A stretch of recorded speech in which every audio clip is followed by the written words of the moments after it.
जय माता दी, जय मां कामाख्या, देव राधा ट्रस्ट, सत्यवाणी चैनल। राम ह्रीम काली के घोर दष्टे, रुधिर प्रिय रुधिर पुणवक्त्रे, रुधिरावृति शनि मम सर्वसत्तुनम खादे खादे, हिंसा हिंसा मारे मारे, बिंदी बिंदी सिंधी सिंधी, उच्चाटे उच्चाटे, दावे दावे शो शो से स्वाहा। ह्रीम ह्रीम काली के मदी शत्रुनम समर्पयामि स्वाहा। ओम जय जय किरी किरी कुट कुट कट कट किटी किटी मर्द मर्द मोहे मोहे, हर हर मम रिपुन दंत दंसे भक्ष भक्ष टोटे टोटे, यातु धानिका चामुंडा सर्जनान, यज्ञो राजपुरुषान इष्ट्याम वशान गुरु गुरु तनु तनु, धान्यम धन अश्वान गजान रत्नानि, दिव्य कामिनी पुत्रान, राज्यम श्रियम देहि देहि रक्ष रक्षे, छाम चीम चूम चेम चोम छम छ।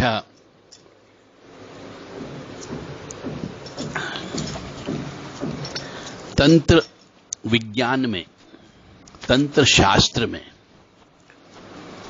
बिना शमशान के तंत्र अधूरा होता है और मां भगवती आद्य शक्ति काली मां के बिना भी तंत्र अधूरा है। और अधिकांशतः हम देखते हैं कि घरों में जो पवन के रूप में आती है वह या तो दक्षिण काली, कंकाली काली, भद्रकाली, मसान काली यही आती है।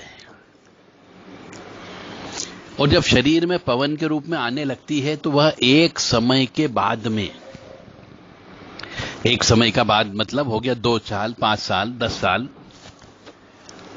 अपनी गद्दी मांगती है। और बहुत से मनुष्यों को यह मालूम नहीं होता है कि गद्दी कैसे दी जाए। और जब गद्दी नहीं देते हैं तो उस परिवार के मनुष्य परेशान होने लगते हैं। यानी कि जिस घर के अंदर ऐसी पवन के रूप में काली मां आती है, काली मां का नाम लेकर के जो शक्ति आती है, चाहे वो बीजासन मैया ही क्यों न हो, चाहे वो कंकाली काली ही क्यों न हो, चाहे भद्रकाली ही क्यों न हो, महाकाली ही क्यों न हो, दक्षिण काली ही क्यों न हो, तारा देवी ही क्यों न हो, वो 2-4 साल के बाद में गद्दी मांगती है। और जिन जिन घरों में ये देवी शक्तियां स्वरूप वाली पवन आती है, उन घरों में परेशानी हमेशा बनी रहती है। कोई न कोई बीमार पड़ा रहता है, धन की कमी रहती है, दरिद्रता का वास रहता है, या फिर कोई न कोई शासकीय परेशानी रहती है, कानूनी परेशानी रहती है। या तो विवाह नहीं होंगे, विवाह होंगे तो बच्चे पैदा नहीं होंगे, बच्चे पैदा हो गए तो कहीं न कहीं पे बीमारी दुखी में पैसा जाता रहता है।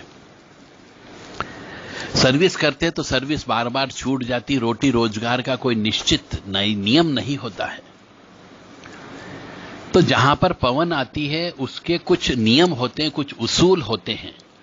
और यदि वो गद्दी मांगती है तो गद्दी देना पड़ेगी, तभी आप सुखी रह सकते हो, समृद्धशाली रह सकते हो, अन्यथा नहीं रह सकते हो। अब गद्दी देने का मतलब हो गया एक मंदिर बनाना है आपको अपनी जमीन खरीद करके। सरकारी जमीन नहीं होनी चाहिए, ताकि कल से आपको कोई आने जाने से रोके नहीं। अपनी व्यक्तिगत जमीन खरीद करके उसके ऊपर छोटा मोटा मंदिर बनाना होता है और उस मंदिर में मूर्ति लाना होती है जैसी वो कहे उस तरीके की, और प्राण प्रतिष्ठा कराना होती है। परंतु इसके पहले आपको किसी न किसी को गुरु बनाना पड़ता है। वो गुरु ही यह प्राण प्रतिष्ठा कराता है, गद्दी देता है। प्राण प्रतिष्ठा कराने का मतलब हो गया गद्दी देना, तब जाकर के गद्दी मिलती है। ऐसे ही रास्ते चलते गद्दी नहीं मिल जाती। अब जिन घरों में ऐसी पवन आती है, उन पवन आने वाली शक्तियां उनकी परीक्षा भी लेती है। उनके कुछ नियम होते हैं, कुछ कानून होते हैं, उनका पालन करना पड़ता है। और परिवार वाला व्यक्ति उन नियम कानून का पालन नहीं करता है तो उसे कष्ट की प्राप्ति होती, उसको भी होती है, उसके परिवार वालों को भी होती है, उसके बच्चों को भी होती है। तो वही व्यक्ति सुखी देखा गया है जिसके शरीर में पवन आती, जिन्होंने बहुत जल्दी जमीन खरीद करके अलग से सेपरेट, शुद्ध, स्वच्छ, पवित्र मंदिर बना दिया और उस मंदिर में जाकर के वो पूजन अर्चन और सेवा करते हैं, भंडारा करते हैं, नवरात्रि मनाते हैं और 9 दिन तक दुर्गा सप्तशती का पाठ करते हैं और अष्टमी नवमी के दिन दुर्गा सप्तशती का हवन करते हैं, कन्या पूजन करते हैं, भंडारा करते हैं, वही व्यक्ति सुखी रहता है। अन्यथा और अन्य व्यक्ति जो इस नियम का पालन नहीं करते वो सुखी नहीं रहते हैं। उनको, उनके परिवार वालों को, चाहे स्त्री के शरीर में आ रहे तो उनके पति और पुरुष के शरीर में आ रहे तो उनकी पत्नी और बच्चे, कोई भी व्यक्ति सुखी नहीं रहता है। तो मेरा आप सबसे विनम्र निवेदन है कि जिस जिस के शरीर में, जिस जिस के घर में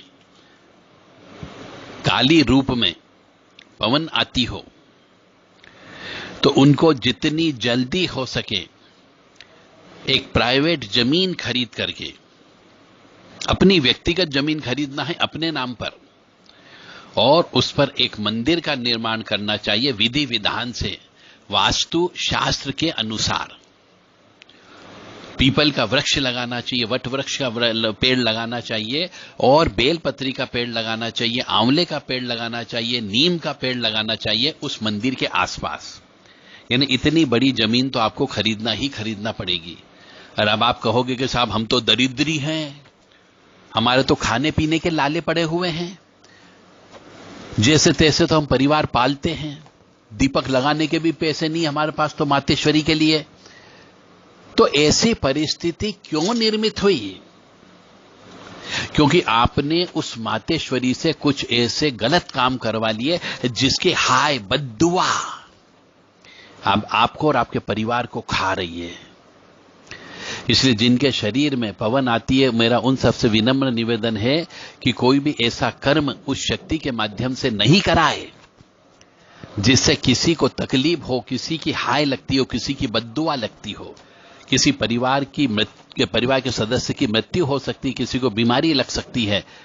किसी के व्यवसाय का मत रोको, किसी के विवाह को मत रोको, किसी के बनते हुए मकान को मत रोको, और यहां तक कि किसी को तंत्र विद्या से परेशान भी मत करो। यदि आप किसी का पैसे लेकर के ये काम करते हो तो भी आपको कष्ट और हाय तो भुगतना ही भुगतना पड़ेगी, बद्दुआ लगेगी ही लगेगी, चाहे वो पुरुष की लगे, स्त्री की लगे, बच्चे की लगे और उनके भी माता पिता की लगे, वृद्ध माता पिता की लगे, पर हाय बद्दुआ अवश्य लगेगी और वो आपको कहीं का नहीं रहती है। इसलिए कुछ नियम का पालन करें। और अभी तक यदि आपने पैसे लेकर के कोई पाप कर्म कर लिया है ऐसे, और एक नहीं कई पाप कर्म कर लिए हैं, तो किसी तीर्थ स्थान पर रह करके भिक्षावृत्ति करते हुए रोजाना तीर्थ स्नान में जहां नदी बहती हो उसमें स्नान करें और तीर्थ स्थान की वहां जो देवी जी रहती है उनकी सेवा अर्चन करें, उस मंदिर में झाड़ू लगाएं, उस मंदिर में हो सके जितनी हो सके सेवा करें और भिक्षावृत्ति करते हुए अपना जीवन व्यापन करें कुछ दिन तक। और भोलेनाथ का रुद्र अभिषेक करना है, रोजाना दूध और पानी मिलाकर के भोलेनाथ से बारंबार आपको क्षमा याचना करना है, तब जाकर के माफी होती है। यदि आप गद्दी लगाते हैं, बैठक करते हैं, तो बैठक में बहुत से व्यक्ति ऐसे आते हैं कि साहब मेरा विवाह नहीं हो रहा है, हमारा व्यवसाय नहीं चल रहा है, इस प्रकार की बहुत सारी समस्या उत्पन्न होती है। तो जिन जिन के शरीर में ऐसी काली मां आती है, मेरा उन सबसे विनम्र निवेदन है पुनः कि कोई भी ऐसा गलत काम न करें, अपने लिए भी और अपने दोस्तों के लिए भी, अपनी सहेलियों के लिए भी और अपने आस पड़ोस वालों के लिए भी, क्योंकि जीवन में कष्ट की प्राप्ति होने की संभावना बहुत ज्यादा होती है। तो यदि वो आपसे गद्दी मांगती हो तो इसका मतलब सिंपल यही है कि स्वयं की जमीन खरीदें और जमीन खरीद करके उस जमीन पर वास्तु शास्त्र के अनुसार जिस भी देवी देवता को बिठाना हो उसकी मूर्ति रखें और नियमानुसार नाप तोल करके मंदिर बनाएं और फलदार छायादार वृक्ष अवश्य लगाएं, तब वो भगवती जगत जननी वहां पे गद्दी लेकर के बैठती है।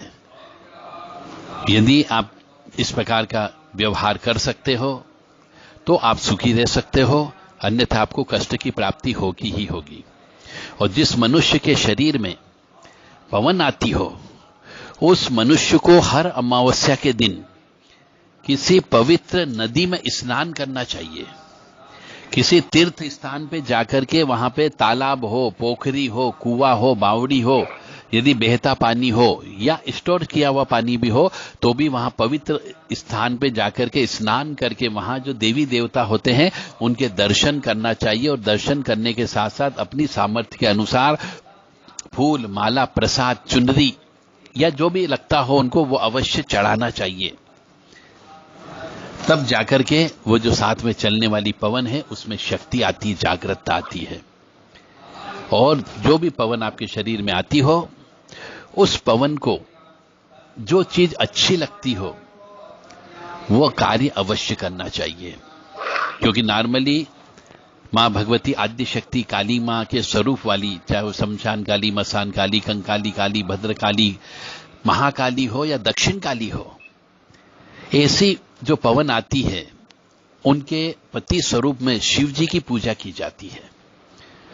तो जब जब भी आप मां भगवती आद्य शक्ति की पूजा करें, कोई अनुष्ठान करें, तो आपको शिव जी का रुद्र अभिषेक अवश्य करना है। और कभी कभी आपको शिव शक्ति यज्ञ भी करना है, ताकि मां भगवती की कृपा के साथ साथ उनके पति की कृपा भी आपको प्राप्त होती रहे। केवल अकेली स्त्री को नहीं पूजा जाता है। हमेशा बोलते हैं शिव पार्वती, उमा महेश्वर, लक्ष्मी नारायण, ये सब क्यों बोलते हैं? पहले स्त्री का नाम क्यों लेते हैं? इसीलिए लिया जाता है कि उनके साथ साथ उनके पति का भी नाम लेते हैं, तो दोनों को मान सम्मान देना होता है। क्योंकि अधिकतर मनुष्य जिनके शरीर में पवन आती वो ये भी गलती करते हैं कि वो केवल मां भगवती को ही पूजते हैं, उनके पति की सेवा नहीं करते हैं। वो नहीं बोलेगी कभी भी, परंतु करना आपको है। यही गुरु ज्ञान है, यही एक शिक्षक का ज्ञान है, यही एक डायरेक्टर का ज्ञान है। तो जिनके शरीर में पवन आती हो तो उन्हें तीर्थ यात्रा पे जाकर के स्नान करना है, हर अमावस्या के दिन दान धर्म करना है, सीधा अवश्य निकालना है, गूगल की धुनी अवश्य देना है और मंदिर का निर्माण अवश्य करना है। मंदिर में अखंड ज्योत अवश्य जलाना चाहिए और रोजाना कपूर से आरती करना चाहिए। आद्य शक्ति मां काली को बिठाया हो तो वहां पे रोजाना नींबू की एक बलि अवश्य देना चाहिए। और कृष्ण पक्ष की अष्टमी और शुक्ल पक्ष की अष्टमी को मां भगवती को हलवे का, चने का, खीर का यह भोग अवश्य लगा करके कन्याओं में बंटवाना चाहिए।